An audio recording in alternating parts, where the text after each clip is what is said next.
रजत। और भाई रजत, क्या हाल है तेरे? अरे भाभी जी आप, सॉरी मुझे लगा रजत है।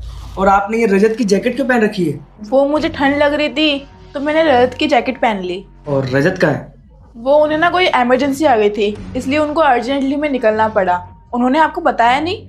अब तो वो सीधा 1 साल बाद ही आएंगे। ऐसी भी क्या इमरजेंसी आ गई थी? कम से कम मुझे बता तो देता जाते वक्त, मैं उसको छोड़ के आ जाता।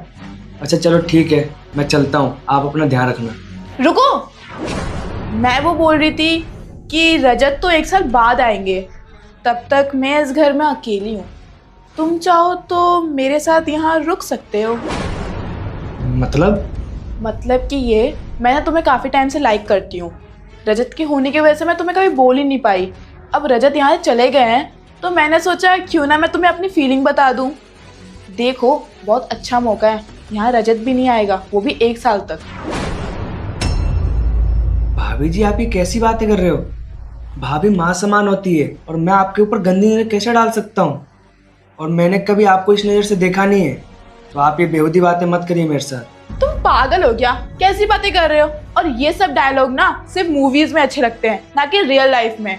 और रही बात तुम्हारे दोस्त की, ठीक है तुम उसके साथ चीट मत करो, और तुम्हें टाइम पास भी नहीं करना मेरे साथ, तो कोई बात नहीं ना। जब रजत आएगा तब हम दोनों एक दूसरे के बारे में उसे बता देंगे। भाभी जी आप पागल हो गए हो। अब इस घर में मैं जब ही कदम रखूंगा जब रजत आएगा, और उस समय ही बताऊंगा मैं आपको। जा रहा हूं मैं। अरे रजत तू आ गया? देख तेरी वाइफ को क्या क्या उल्टी सीधी बातें बोले जा रही है। देख भाई, तू बुरा मत मानना।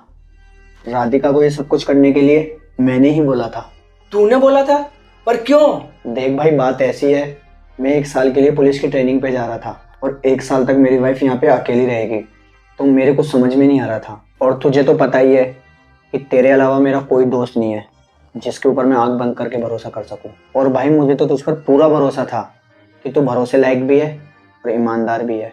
पर राधिका ने मुझे कहा कि तुम ऐसे कैसे किसी पर भी भरोसा कर सकते हो आंख बंद करके। इसलिए भाई मैंने तेरा लॉयल्टी टेस्ट लिया और देख, तू लॉयल्टी टेस्ट में पास भी हो गया। सॉरी, प्लीज मुझे माफ कर दो अगर तुम्हें बुरा लगा हो तो। और भाई मुझे तो तुझ पर पहले से ही भरोसा था, पर मुझे राधिका को यकीन दिलाने के लिए ये सब कुछ करना पड़ा। भाई तेरे से ज्यादा वफादार दोस्त मेरा इस दुनिया में कोई है भी नहीं। अच्छा चल कोई बात नहीं, पर भाभी को ये बात समझा दे कि तू जब तक ट्रेनिंग पे रहेगा तब तक उनका देवर इनके साथ है। इनको किसी भी चीज़ की ज़रूरत पड़े ये मुझे बता दे। और भाई तू अच्छे से ट्रेनिंग पे जा और अपनी ट्रेनिंग पे ध्यान देना। भाभी का ध्यान रखने के लिए उनके भाई जैसा देवर उनके साथ है। चल ठीक है भाई, मैं चलता हूँ, मुझे ट्रेनिंग के लिए लेट हो रहा है। आजा चल, मैं तुझे छोड़ के आता हूँ।